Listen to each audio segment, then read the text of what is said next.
If you eat right and do a certain things with your body, you can drop your sleep quota. I'm getting lazy and I'm sleeping, averaging somewhere around 4.5 hours now.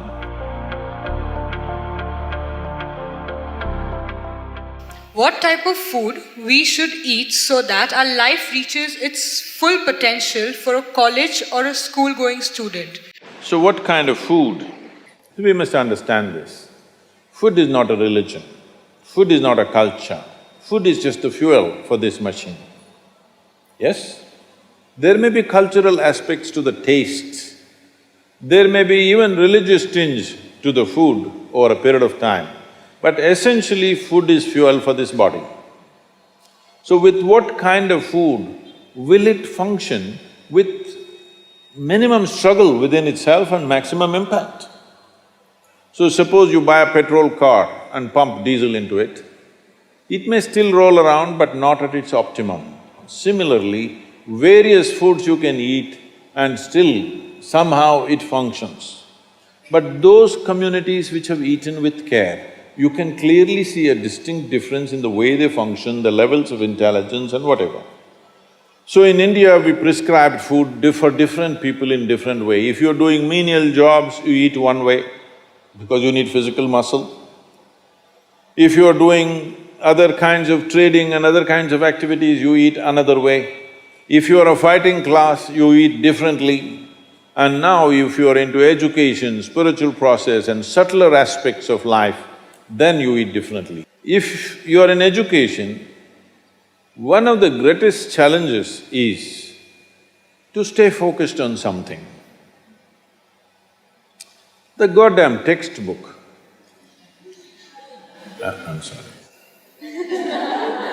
The wonderful textbook that is written for an average intelligence. It's a common prescription. It's not written for the brilliant student. It is written in a way that it's a common prescription, everybody gets it. But that textbook, how much effort it is taking for a whole lot of people? How they have to read it 10 times to get it?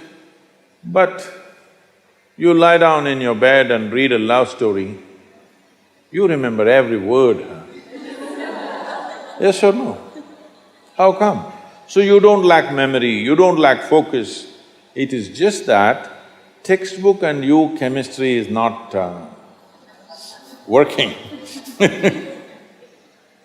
So, what you need is a higher level of focus, a higher level of involvement. And another great enemy for a student is, because this textbook is such a tranquilizer, the moment you open it,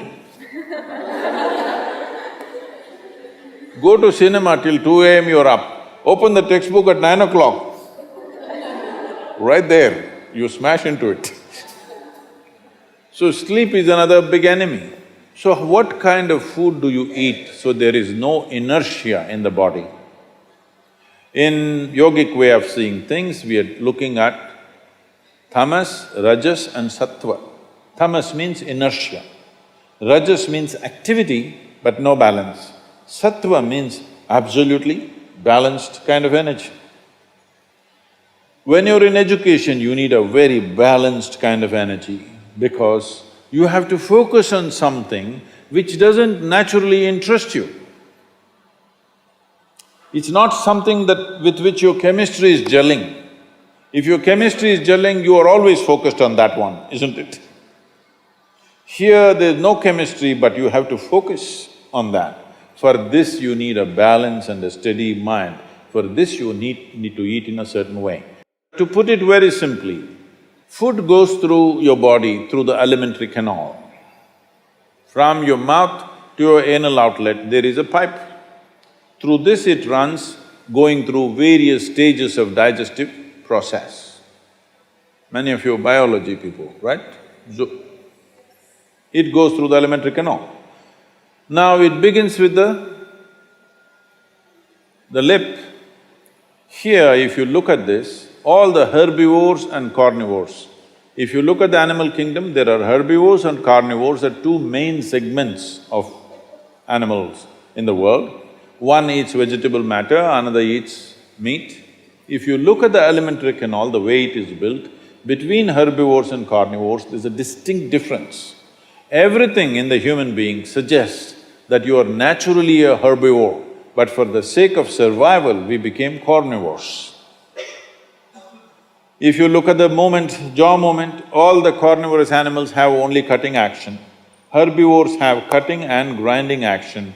There are molars, but carnivores don't have widespread molars, they have just incisors, canines, and everything looks like cutting teeth. So they do only this. All the herbivores do grinding. What do you have? Both. So you are supposed to chew your food. Why you are supposed to chew your food is you have enzymes in your saliva where if you take a little bit of raw rice and put it in your mouth just for a minute, you will see it turn sweet right here, because right here carbohydrate is being converted into sugar, right here. So if you eat properly, then we say about 30 to 50% of your digestion should happen in your mouth. So this part of the digestive system is expecting half digested food or partially digested food.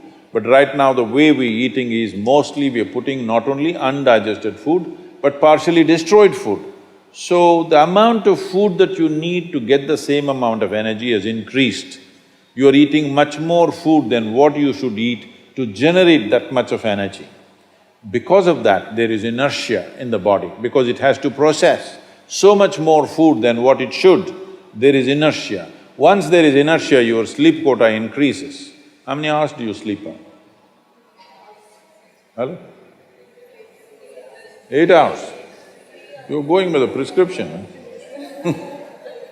huh? See, this is not that you must deny yourself sleep, that's not the point. But if you eat right and do a certain things with your body, you see very effortlessly, within 3 to 4 weeks, you can drop your sleep quota anywhere between 2 to 3 hours. 1.5 to 3 hours very easily you can drop if you just eat consciously and just learn to sit properly, just the posture, your geometry of the body and what goes into the system. If you just manage these two things, you will see sleep quota will just come down like that. Just to tell you, for over 25 years, I have largely managed with an average of 2.5 hours of sleep. Now I'm getting lazy and I'm sleeping, averaging somewhere around 4.5 hours now, but 7 days of the week, okay? 365 days, non-stop, on, almost every day. My daughter didn't call me for a month. I asked, what the hell is the problem with you? Why are you not calling? She said, every 6 hours you're in a new city, what the hell I'm supposed to do? So I said, okay, which is true. In one day, sometimes we're doing 3 cities, so it's a non-stop activity. And today, many people around me have learned to do this. Over 100, 150 people around me are doing this kind of activity, averaging 4 hours sleep and 7 days of the week, they're on, all the time. And they are not irritated, they are not frustrated, they're joyful and they're wonderful. Why this is this? There are many aspects to this, but one important aspect is food, how you eat. Not only what you eat, how you eat is also very important, because food is a live thing.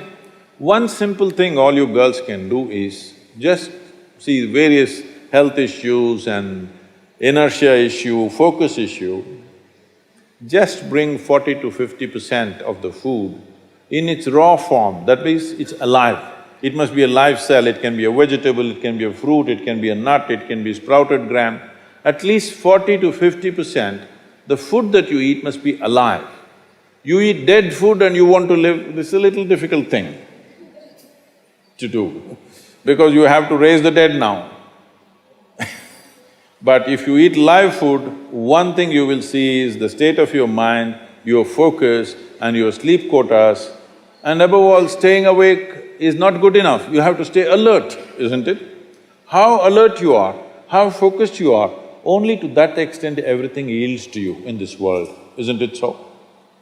What is the level of focus will determine whether the world yields to you or not, isn't it? And one more aspect of life, one more aspect of food is, when you consume something, it must be of a simple genetic code, in the sense, it must be a very simple software. Vegetables, fruits, nuts, sprouts, they're very simple. More complicated means animal food becomes more and more complicated. Suppose you eat an animal which has some amount of emotion and a life of its own. Now the code in that… we were talking about this, your body is just an accumulation of memory, which means a certain software, isn't it? This is the most complex software. Human software is the most complex software on the planet of all the creatures. So if you eat an animal, particularly a mammal, if you eat, it has a similar kind of complexity, maybe not as complex as this, similar level of complexity because it has thought and emotion of its own. Now for you to break that code and integrate it into your system, you are not fully successful. So it will leave traces of certain qualities within you. You cannot break that code and make it a part of yours because it's a different and complex code. If you eat a leaf, a vegetable, a fruit, a nut or a sprout, this is much simpler. If you must eat non-vegetarian food, you must eat that which is furthest away from you. So generally, fish and water life is furthest away from you. So if you must eat non-vegetarian food, the best thing to eat is, you're on the coast. Fish is the best thing to eat that way.